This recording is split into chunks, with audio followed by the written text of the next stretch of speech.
Now, a former Royal Marine says that he has been let down by the government as he remains stranded in Kabul. He says one of his staff members who is pregnant was evacuated and is now stuck in terrible conditions in Germany.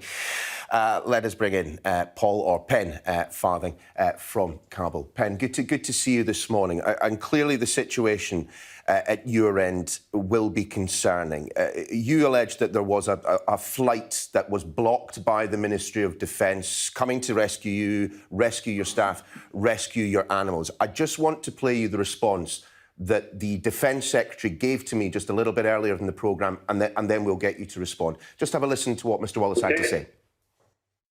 Pen Farthing is a British passport holder and has done an amazing thing in Kabul. He was offered a flight out, I think last Friday, or certainly he was called forward to the airport for processing. His own wife, I think, left about the same time and exited the country. And that is our strong advice to him, is to leave the country.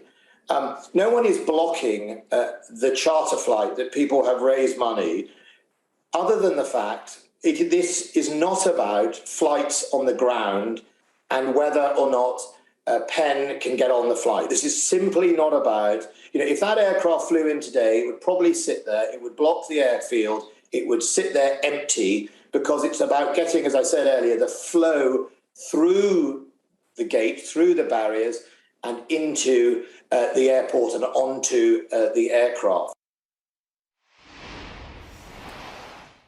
Pen, the argument from Mr Wallace, who went on to say, I'm not prepared to prioritise pets over people. It's not a question about getting the flight in. It's a question of getting people to the airport. Your response?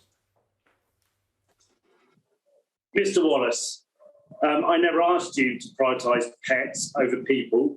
At no point have I ever said that whatsoever. And we've got a flight and we've said we will wait. You've just got to give us this call sign so that we can actually get it in play. We can get the airline to actually start the flight plans, and then we will sit quite happily and wait. We've got an aircraft that we need to put 69 people on. It's got capacity for 250 people.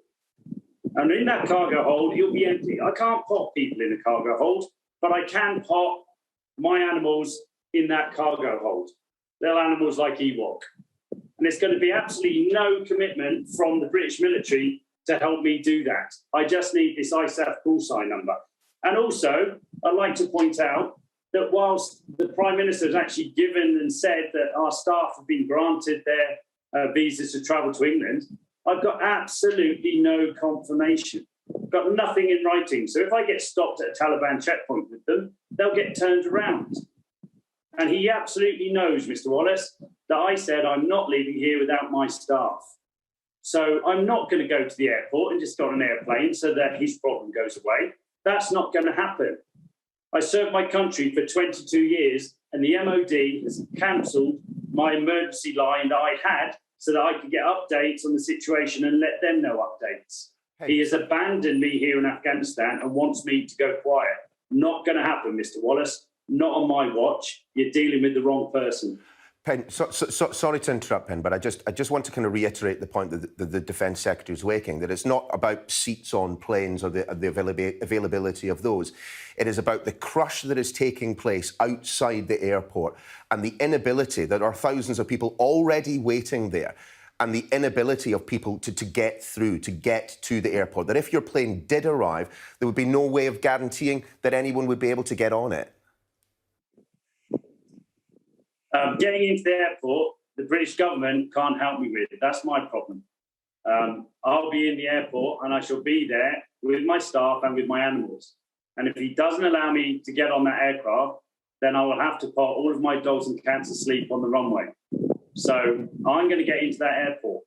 So he can't, what's he going to tell me not to now? He's just told me to get to the airport and I'm taking my staff and my animals with me. It's that simple. I'm not being dictated to by an MP just because he actually has completely failed this operation to get people off the ground. We are going to end up leaving people behind. This whole thing is absolutely just a disaster. So I'm getting to that airport and I shall be in there with my people, my staff and the animals. And we've got a flight. We need an ISAF call sign. If he doesn't bring that to us, then he will be leaving us at that airport. I'm absolutely disgusted with him. I can't believe he just said that. No, he's picked on the wrong person. I'm not backing down. No way, never. Pen, we're about to run out of time, but I just want to squeeze in one final question. Again, the point that the Defence Secretary makes is, look, airspace needs to be prioritised. Air traffic control and the number of planes on the ground need to be controlled. You can't simply just fly into Kabul International Airport these days, given the security situation outside the cordon. He does want to get you and your staff out. Sorry, go on. Yeah, hang on. There are charter flights arriving into that airport. Yeah.